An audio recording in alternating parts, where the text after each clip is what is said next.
हिंद स्वागत है आप सभी का आपके अपने चैनल लक्ष्य तक पर। अगर आप भी तैयारी कर रहे हैं यूपी टेट की और पेपर वन इस बार देने वाले हैं तो यह क्लास आपके लिए उपयोगी होने वाली है, क्योंकि आज की क्लास होगी हमारी ईबीएस की। बिल्कुल। तो चलिए क्लास को शुरू करेंगे। उससे पहले निवेदन करेंगे कि सभी लोग जल्दी से लाइव जुड़ जाएंगे, क्योंकि क्लास बहुत ही महत्वपूर्ण है। ठीक। तो आज की क्लास थोड़े से टफ वाले प्रश्न होंगे, थोड़ा सा ध्यान से पढ़िएगा क्योंकि प्रश्न बहुत ही इम्पोर्टेंट है।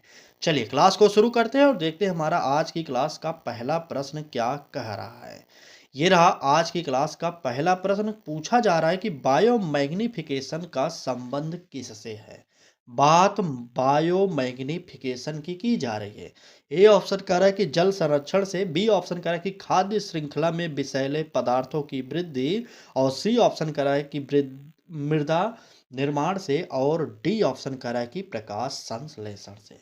चलें, मृदा निर्माण या प्रकाश संश्लेषण, पहले प्रश्न का उत्तर बताइए। देखिए, ना तो प्रकाश संश्लेषण इसका उत्तर होगा, ना तो मृदा निर्माण होगा, और ना ही जल संरक्षण। अगर बात बायोमैग्निफिकेशन की जाएगी तो यह हमारा उत्तर होगा खाद्य श्रृंखला में विषैले पदार्थों की वृद्धि, यानी कि बी वाला ऑप्शन हमारा सही हो जाएगा। ठीक ना। चले, अगला प्रश्न देखिए, कह रहा है कि निम्न में से कौन सा कार्बनिक खेती का लाभ है। ए ऑप्शन कह रहा है कि मृदा की उर्वरता में कमी, बी ऑप्शन कह रहा है कि रासायनिक अवशेषों में वृद्धि, सी ऑप्शन कह रहा है कि पर्यावरण संरक्षण, और डी ऑप्शन कह रहा है कि जल प्रदूषण। चलिए, दूसरे प्रश्न का उत्तर बताइए। बिल्कुल, यहाँ पर अगर कार्बनिक खेती का लाभ पूछा जाए तो जल प्रदूषण नहीं होगा, रासायनिक अवशेषों में वृद्धि ये भी नहीं होगा। अब आपको बताना है ए सही होगा या सी सही होगा। दो में से उत्तर फटाक से कमेंट बॉक्स में करिए कमेंट। देखिए, जितने भी लोग लाइव देख रहे हैं वो तो जरूर कमेंट करते रहिए भाई साहब, और जो लोग बाद में देखते हैं उनसे भी निवेदन करेंगे कि आप लोग कमेंट करते रहिए। ठीक। चलिए, बिल्कुल सही। यहाँ पर मृदा की उर्वरता में कमी ये वाला भी नहीं सही होगा। हमारा जो उत्तर सही होगा वह सही होगा पर्यावरण संरक्षण, यानी कि सी वाला ऑप्शन हमारा बिल्कुल सही हो जाएगा। अगला प्रश्न देखिए क्या कह रहा है कि राष्ट्रीय उद्यान और वन्य जीव अभयारण्य में मुख्य अंतर क्या है। ए ऑप्शन दोनों समान है, बी ऑप्शन राष्ट्रीय उद्यान में मानव गतिविधियां पूर्णतः प्रतिबंधित होती हैं, और सी ऑप्शन अभयारण्य में शिकार अनिवार्य है, और डी ऑप्शन राष्ट्रीय उद्यान केवल पर्वतीय क्षेत्र में होते हैं। बताइए। तीसरे प्रश्न का उत्तर थोड़ा सा समझ कर बताइएगा, क्योंकि यहाँ पर राष्ट्रीय उद्यान और वन्य जीव अभयारण्य में अंतर की बात की जा रही है। ठीक ना। चलिए, दोनों समान है, कुछ लोग कह रहे हैं दोनों समान है। एक मिनट। चलिए, कुछ लोग दोनों समान क्यों कह रहे हैं भाई साहब, दोनों समान नहीं भाई साहब, दोनों समान नहीं है।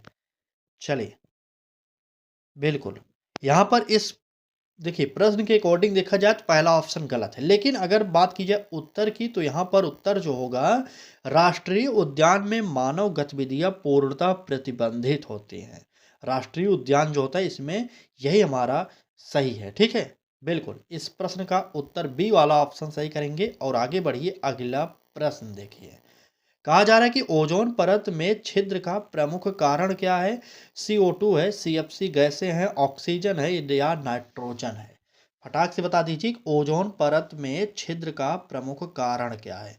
तो आप सब जानते हैं CFC क्लोरोफ्लोरोकार्बन यही हमारा प्रमुख कारण है, इसलिए हमारा उत्तर जो होता है बिल्कुल बी वाला ऑप्शन सही हो जाएगा। अगला प्रश्न देखिए, कह रहा है कि जलवायु परिवर्तन का प्रमुख प्रभाव क्या है। हिमनदों का पिघलना होगा, मिट्टी का निर्माण होगा, जल स्तर स्थिर रहना होगा, या जैव विविधता में वृद्धि। चलिए, बताइए। जलवायु परिवर्तन का प्रमुख प्रभाव, तो नोट करिएगा, जलवायु का जो परिवर्तन होता है वह होता है हिमनदों का पिघलना, यानी कि ए वाला ऑप्शन सही हो जाएगा। अगर क्लास अच्छी लग रही हो तो लाइक कर दीजिए, और अभी तक आपने चैनल को सब्सक्राइब नहीं किया तो कर लीजिए, क्योंकि यहाँ पर आपको सभी टीचिंग एग्जाम की तैयारी फ्री में कराई जा रही है। ठीक। चलिए आगे आइए, देखते हैं अगला प्रश्न क्या कह रहा है। निम्न में से कौन सा मिश्रित खेती है। बताइए। केवल धान उत्पादन, केवल पशुपालन, फसल और पशुपालन। अगला कह रहा है केवल बागवानी। अगर यहाँ पर सिर्फ बागवानी की बात किया जाएगा तो यह मिश्रित खेती नहीं होगा। केवल पशुपालन होगा तो नहीं होगा, केवल धान उत्पादन तो नहीं होगा। तो नोट करिए, फसल और पशुपालन दोनों चीजें जो हैं हमारे मिश्रित खेती के अंतर्गत आती हैं। ठीक, तो यहाँ पर सी ऑप्शन सही कर लीजिए और आगे बढ़िए। अगला प्रश्न देखिए, कह रहा है कि मृदा अपरदन रोकने का प्रभावी उपाय है। क्या उपाय है? वनों की कटाई, सीढ़ीनुमा खेती, अधिक चराई या खनन। चले प्रश्न संख्या 7 बताइए। मृदा अपरदन रोकने का प्रभावी उपाय। तो नोट करिएगा, अगर बात की जाए कि मृदा अपरदन रोकने के लिए, तो सबसे पहले आप जानते हैं कि वनों की कटाई से नहीं होगा, बल्कि अगर वन लगाएंगे, पेड़ों को लगाएंगे, तब मृदा का कटाव रुकता है। ठीक है। अधिक चराई, सी ऑप्शन भी गलत होगा। अगर आप वनों को चरवा लेंगे पशुओं से, तब भी हमारा मृदा कटाव होगा ही। और क्या कर रहा है? देखिए, खनन, खनन तो ये तो गलत है। हमारा उत्तर जो होगा, सीढ़ी नुमा खेती अगर की जाएगी, तब हमारा मृदा अपरदन जो है वो रुक जाएगा धीरे धीरे। ठीक, तो यहाँ पर इस प्रश्न का उत्तर सी वाला नहीं बल्कि बी वाला ऑप्शन सही होगा। चलिए अगला प्रश्न देखिए, कह रहा है कि इकोसिस्टम में ऊर्जा का प्रमुख स्रोत कौन सा है। अगर बात इकोसिस्टम की जाएगी, सबसे प्रमुख जो हमारा होता है वह होता है सूर्य। डायरेक्ट उत्तर नोट करिएगा, क्योंकि इकोसिस्टम का नेता यही होता है। बिल्कुल, नेता कह लीजिए या मुखिया कह लीजिए, सूर्य ही होता है हमारा। बिल्कुल। चलिए आइए आगे बढ़ते हैं। पल्स पोलियो अभियान का उद्देश्य क्या है? टीबी उन्मूलन, पोलियो उन्मूलन, मलेरिया नियंत्रण या डेंगू नियंत्रण। फटाक से प्रश्न संख्या 9 का उत्तर बताइए। चलिए, पल्स पोलियो अभियान का मुख्य उद्देश्य, तो नोट करिए, पल्स पोलियो का मुख्य उद्देश्य जो होता है पोलियो उन्मूलन हो जाएगा, यानी कि बी वाला ऑप्शन यहाँ पर हमारा सही हो जाएगा। ठीक, निम्न में से कौन सा गैर नवीकरणीय स्रोत है या संसाधन है, ये आप बताइए। पवन होगा, सौर ऊर्जा होगा, पेट्रोलियम होगा, जल होगा। चलिए, निम्न में से कौन सा गैर नवीकरणीय संसाधन है? बिल्कुल सही। यहाँ पर पेट्रोलियम जो है ये हमारा गैर नवीकरणीय संसाधन के तौर पर माना जाता है। एकदम इम्पोर्टेंट प्रश्न है, इसे नोट कर लीजिएगा। ठीक ना। चलिए, बिल्कुल बिल्कुल, आप डेली हमारे साथ जुड़कर सुबह 10 बजे यूपी टेट की क्लासेज को देख सकते हैं। चलिए अगला प्रश्न देखिए, कह रहा है कि कार्बन चक्र में कार्बन का प्रमुख भंडार है। क्या है? वायुमंडल है, महासागर है, वन है या पर्वत है। बताइए कौन सा होगा उत्तर हमारा यहाँ पर। चलिए, कार्बन चक्र में कार्बन का प्रमुख भंडार क्या है? तो उत्तर नोट करिएगा। बिल्कुल सही, यहाँ पर महासागर हमारा जो होगा, बी वाला ऑप्शन सही हो जाएगा। चले नेक्स्ट प्रश्न देखें। आइए, प्रश्न में कह रहा है कि विटामिन सी की कमी से कौन सा रोग होता है? स्कर्वी होगा है, रतौंधी, रतौंधी विटामिन ए की कमी से होता है, एनीमिया खून की कमी से होता है, नहीं तो लौह तत्व की कमी होता है, और घेघा रोग जो होता है विटामिन डी की कमी से। सिंपल सा प्रश्न है, थोड़ा सा अच्छे से याद कर लीजिए। और बात सी की जा रही, तो स्कर्वी जो रोग है ये हमारा विटामिन सी की कमी से होता है। इसका उत्तर जो होगा ए हो जाएगा। बिल्कुल, विटामिन सी की कमी से स्कर्वी होता है। ठीक, चले आगे। बिल्कुल, चलिए, अगर क्लास को शेयर कर दिए, बहुत अच्छा काम कर दिया आप। अब आप पढ़ाई करिए। बात प्रश्न की जाए, कह रहा है कि जल संरक्षण का पारंपरिक भारतीय तरीका है। क्या है? ट्यूबवेल है, जोहड़ है, डैम है, पंप है। तो जल संरक्षण का पारंपरिक भारतीय तरीके के बारे में पूछा जा रहा है, तो बिल्कुल सही उत्तर कमेंट करिए। बिल्कुल, राजस्थान वाले तो ये सब ज़्यादा करते होंगे। बिल्कुल सही, यहाँ पर जोहड़ हो जाएगा हमारा, बी वाला ऑप्शन सही हो जाएगा। ठीक, अगला प्रश्न की कि विश्व पर्यावरण दिवस जो है किस विषय तय करता है, किस प्रकार का विषय? देखिए, विश्व पर्यावरण दिवस का विषय तय करता है, मतलब कौन सा संस्था है जो तय करता है? भारत सरकार करता है? बिल्कुल नहीं करता भाई साहब, यूएनईपी करता है हमारा। ये आप जानते रहिएगा। विश्व पर्यावरण दिवस का जो विषय या थीम जिसे आप कहते हैं, 5 जून को मनाया जाता है विश्व पर्यावरण दिवस। 5 जून को जो विश्व पर्यावरण दिवस हर वर्ष मनाया जाता है, इसका थीम क्या होने वाला है, यह तय करता है कौन? यूएनईपी। ठीक, ये आप नोट करिए, ये प्रश्न नया है, आपके पेपर में छप सकता है। ठीक ना? चलिए, अगला प्रश्न देखिए क्या कह रहा है। निम्न में से कौन सा जीव परपोषी है? हरा पौधा है, शैवाल है, मानव है, घास है?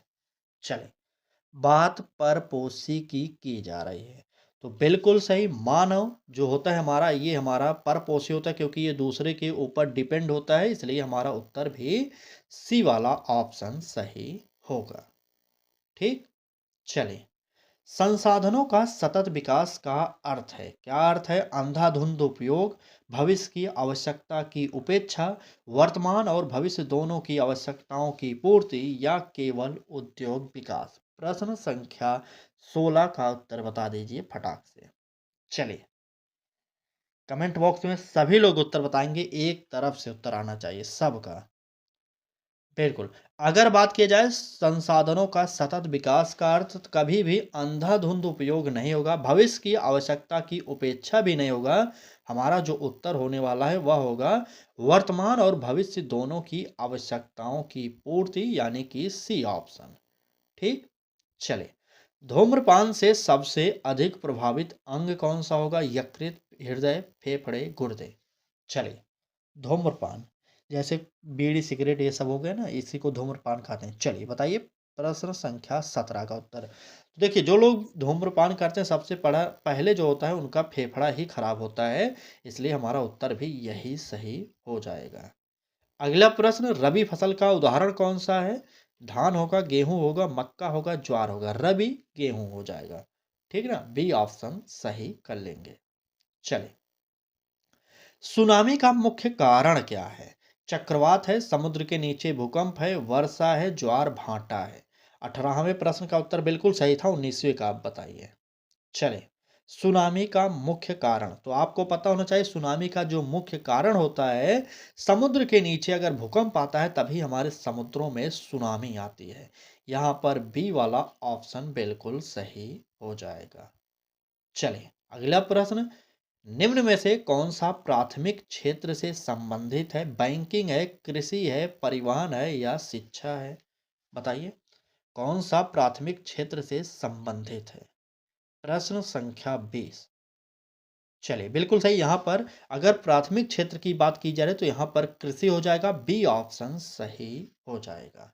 अभी तक आप लोग 20 प्रश्न आज की क्लास में पढ़ चुके हैं। क्लास अच्छी लग रही हो तो लाइक कर दीजिए, और डेली अगर आपको हमारे पास साथ पढ़ना है तो जुड़ जाइए हमारे साथ। ठीक, चलिए बाकी क्लास को आगे बढ़ाएंगे। आज की अगला प्रश्न को देखते हैं। जैव अपघटनीय पदार्थ का उदाहरण है। प्रश्न संख्या 21। प्लास्टिक होगा, कांच होगा, कागज होगा, या एल्युमिनियम हो जाएगा? चलिए, जैव अपघटनीय पदार्थ का उदाहरण, तो बिल्कुल यहाँ पर हमारा कागज हो जाएगा, सी ऑप्शन सही हो जाएगा। अगले प्रश्न पर चले, देखते हैं अगले प्रश्न क्या कर रहा है।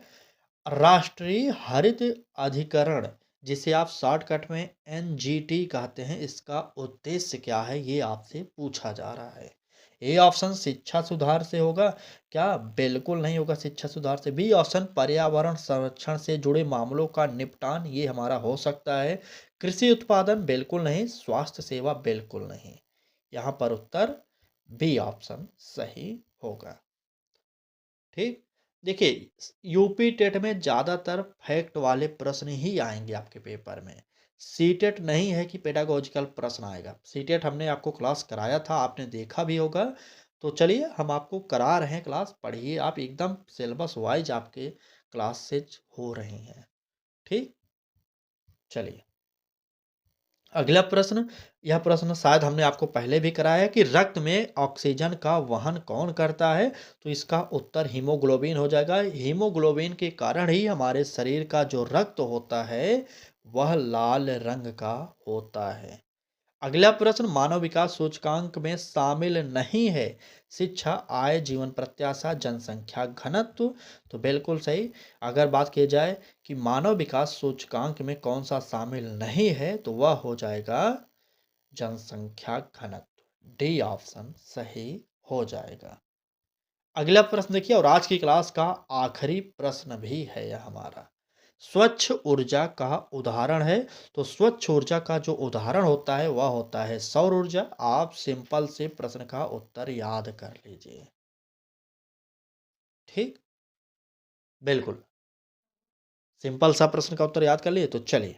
तो ये रहा आज की क्लास। क्लास कैसी लगी आपको कमेंट बॉक्स में ज़रूर बताना है। क्लास अच्छी लगी हो तो लाइक कर दीजिए, चैनल को भी सब्सक्राइब करिए और बेल आइकन को ऑन करिए, जिससे आपको नोटिफिकेशन डेली मिलता रहे।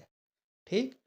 चलिए, हमारा सिद्धांत ईबीएस में यही रहता है कि आपको कम समय में अधिक प्रोवाइड किया जाए, क्योंकि ईबीएस में हमारा सिलेबस बहुत ही विस्तार है।